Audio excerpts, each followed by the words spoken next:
Pemirsa, artis Roy Kurniawan atau yang biasa disebut Roy Kiyoshi menjalani pemeriksaan penyidik Satres Narkoba Polres Metro Jakarta Selatan.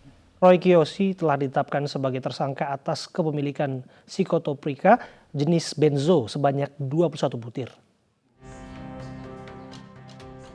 Pembawa acara salah satu stasiun televisi swasta, Roy Kiyoshi, diperiksa di ruang penyidik Satres Narkoba Polres Metro Jakarta Selatan. Penyidik terus mendalami dari mana barang haram psikotropika jenis benzo sebanyak 21 butir ia dapatkan. Sementara status Roy sendiri telah ditetapkan sebagai tersangka. Dari Roy Kiyoshi maksudnya ditangkap penyidik narkoba Polres Metro Jakarta Selatan di kediamannya di kawasan Cengkareng, Jakarta Barat pada hari Rabu kemarin.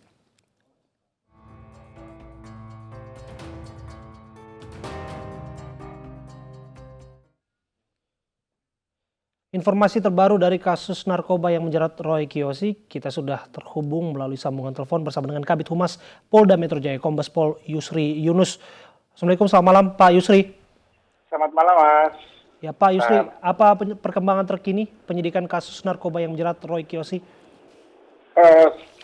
Sampai dengan saat ini R ini inisialnya R ya, ini sementara masih dilakukan pemeriksaan pendalaman oleh Sat Narkoba Polres Jakarta Selatan malam hari ini.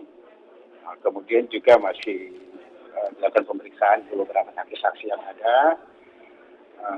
Hasil urin kemarin yang sudah kita lakukan pemeriksaan memang positif mengandung benzo dalam hal ini. Kemudian keterangan awal juga dari saudara R sendiri menyatakan bahwa memang sudah hampir kurang waktu sekitar 3 tahun lah dia menggunakan obat penenang tersebut. Ya, memang 1 tahun sebelum ini itu sempat sudah berhenti karena memang awalnya ada dokter yang memang menangani khusus karena memang dia pengakuan dia ada sakit dan sehingga dikasih resep gitu. Tapi 1 tahun terakhir ini dia nggak menggunakan resep lagi, dia membelinya melalui media online yang ada, itu pengakuannya karena dianggap itu lebih murah lah.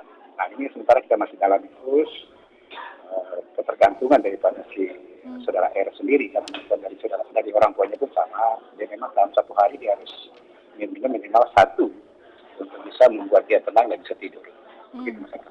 Jadi alasan pelaku begitu menggunakan narkoba jenis benzo ini karena alasan medis begitu, Pak Yusri?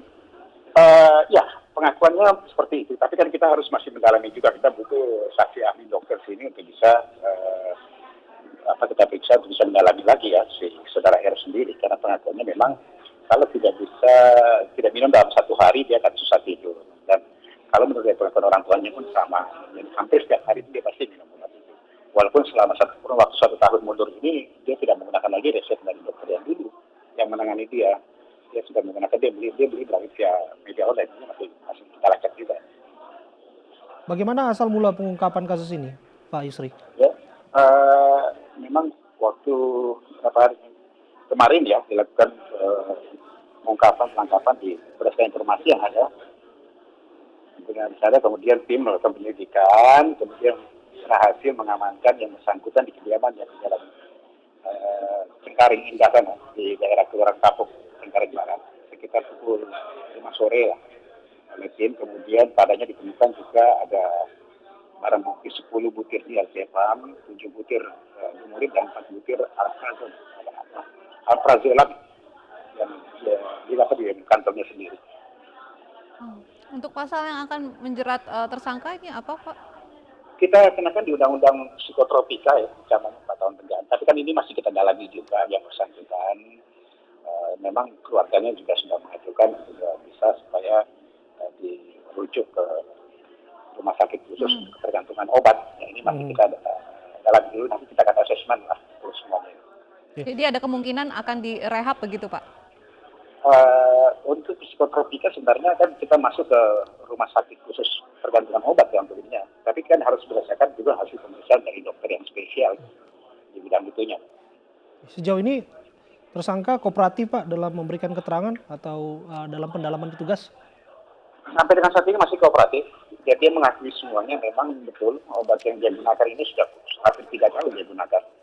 Dan dia menyatakan semua, termasuk orang tuanya juga menyampaikan hal tersebut dan minta bantuan kepada pihak petugas dalam hal juga bisa supaya yang bersangkutan bisa dirujuklah ke rumah sakit ketergantungan obat. Sudah dilakukan asesmen, Pak? Rencananya mungkin, Pak. Rencananya insya Allah kita masih mengatur dulu karena masih kita dalami lagi. Kita masih tetap serius. Oke, baik. Terima kasih Kombes Pol Yusri Yunus, Kabid Humas Polda Metro Jaya sudah berbincang bersama kami.